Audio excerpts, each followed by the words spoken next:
Welcome back to the best FPS where we're just back. Today I'll be introducing you to the fantastic world of DeadLink. DeadLink is a fast-paced cyberpunk themed guns blazing FPS that utilizes roguelike elements to diversify its gameplay from run to run. In layman's terms, it's as if Risk of Rain 2 and Doom Eternal had a baby, but that baby had cyberpsychosis straight out the womb. On one hand, you're getting perks and upgrades that enhance your character's destructive capabilities, and on the other, you got some resource management and enemy prioritization. Still with me? Good. Let's look at our classes here. We got the Soldier, Hunter, and the Engineer. With the Soldier, I feel like a designer said, let's make the introduction to the combat simple, then proceed to put the worst setup together imaginable. Their shotgun rocket launcher combination unfortunately does not come close to the Soldier from TF2. And I have to say that at least the grappling hook here is better than the one in Dying Light 2, because damn, that shit sucks.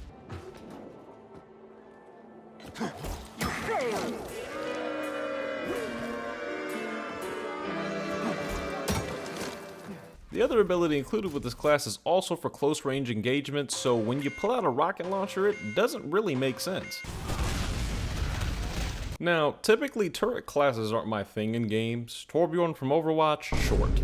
Engineer from TF2, Texan. Barrack from Paladins, who the hell is still playing Paladins?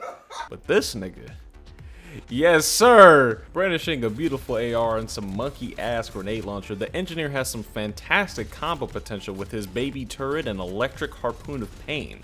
You can even connect the harpoon to the turret to make it even more efficient at giving the walls a fresh coat of paint.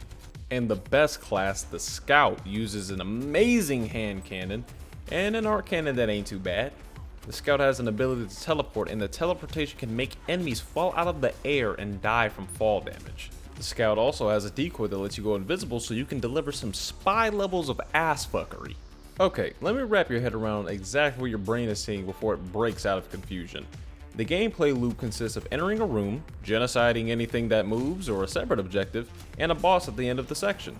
The objectives could be to survive as the timer runs out or destroy corrupted sea balls. What are sea balls? They're balls. Literally. This game revolves very much around playing with balls. And here's a tip for the ladies that also works with DeadLink. Don't forget about the balls. The best tips to win are to focus on keeping your shields up as much as possible and target selection. You will get hit. Maybe a lot, so keeping your shields as high as possible is your best bet because you can keep getting those points back. The abilities each class has makes enemies vulnerable. Vulnerable enemies drop shields when killed. You should also focus on the enemies that hinder your ability to keep the gameplay loop as simple as possible. There are rushers and these clamp dudes who actively steal your balls. Protect your balls! Once you clear a room, you get direct options for upgrades. There are a few options available. Turing tokens and XP are for shell upgrades outside of runs. You can directly upgrade your shells in run to buff your abilities. Shops let you buy perks, and you can upgrade your primary weapon or swap your secondary weapon. You can modify your primary guns with elemental effects or changes to the fire rate. I build specifically for corrosion because everyone who knows me knows that I'm toxic. And also just because it's the best elemental effect you can use. Melting things from the inside out is always satisfying. Upgrades can also be acquired between levels with the people you can meet inside of the simulation. This guy, who's literally Walter White, can give you perks with benefits and drawbacks that last a few enemy encounters until this woman appears and fixes the negative side of the perk. The abilities this guy can give can actually get you very overpowered for the end game, making runs as smooth as butter by the end of the day. Then you got this guy who looks like Max Taylor Lips, who can either give you a random upgrade or improve the ones that you already have. Useful, but I don't go out of my way to see him. And finally, you've got this fucking bum who makes you waste credits by buying his literal garbage in the hope of getting a perk. I walk past him every single time, absolutely useless. Perk fit, you want one? No. Oh, you don't do perks? No, I don't personally. No. But anyway, this game sounds simple, right? It is. But let's pump up that difficulty to the maximum and watch our minds fade away along with our frame rate. On the hardest difficulty, you gain fewer resources, enemies are tankier, and you get more XP.